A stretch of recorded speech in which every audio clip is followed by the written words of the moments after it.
La conférence centrale sur le travail économique de 2025 a placé au cœur des priorités l'initiative visant à développer activement le commerce vert.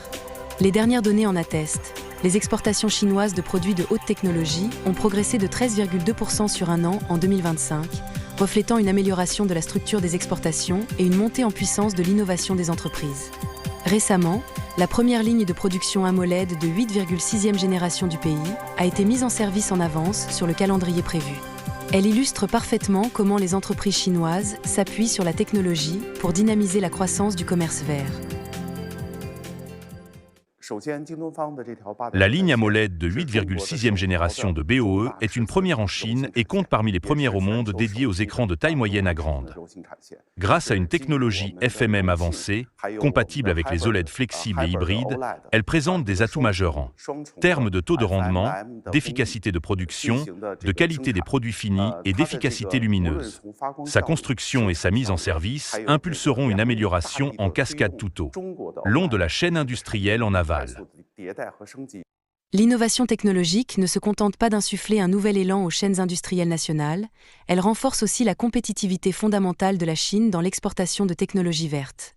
De l'Afrique à l'Asie du Sud-Est et au-delà, les entreprises chinoises adaptent avec précision ces technologies sur les besoins locaux, développement des infrastructures, sensibilisation éducative, amélioration du bien-être public.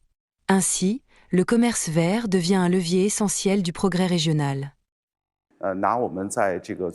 Prenons l'exemple de nos actions en Afrique. En 2024, nous avons noué un partenariat avec l'UNESCO pour soutenir son programme Décennie de la science. D'ici 2025, des collaborations concrètes seront déployées au Kenya, en Namibie et dans d'autres pays. En Namibie notamment, nous comptons mobiliser notre expertise en matériel numérique et en logiciel système pour faire progresser l'enseignement scientifique et la sensibilisation du public. Les technologies vertes participent directement au développement des moyens de subsistance.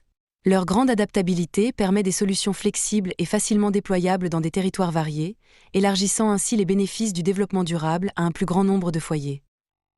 Notre technologie photovoltaïque à base de perovskite présente des avantages distincts.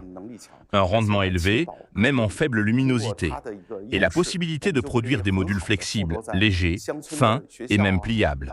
Grâce à ces caractéristiques, elle peut être intégrée facilement sur les toits d'écoles rurales, les auvents de véhicules médicaux mobiles ou les façades de bâtiments communautaires.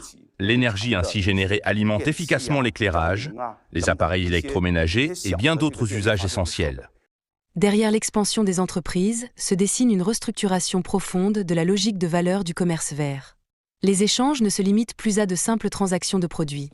Ils évoluent vers une intégration plus poussée de la technologie, des normes et des besoins locaux en matière de conditions de vie. Je considère que notre action ne se concentre pas uniquement sur le marché, nous intégrons étroitement la valeur commerciale et la valeur sociale. Cette dernière n'est pas un concept abstrait, il ne s'agit pas simplement de construire des édifices symboliques, mais bien de contribuer à résoudre des problèmes concrets liés aux moyens de subsistance des populations. Des avancées technologiques à l'amélioration des conditions de vie, de la modernisation industrielle à des retombées largement partagées, le commerce vert à la chinoise continue d'insuffler une dynamique robuste à un développement économique de haute qualité.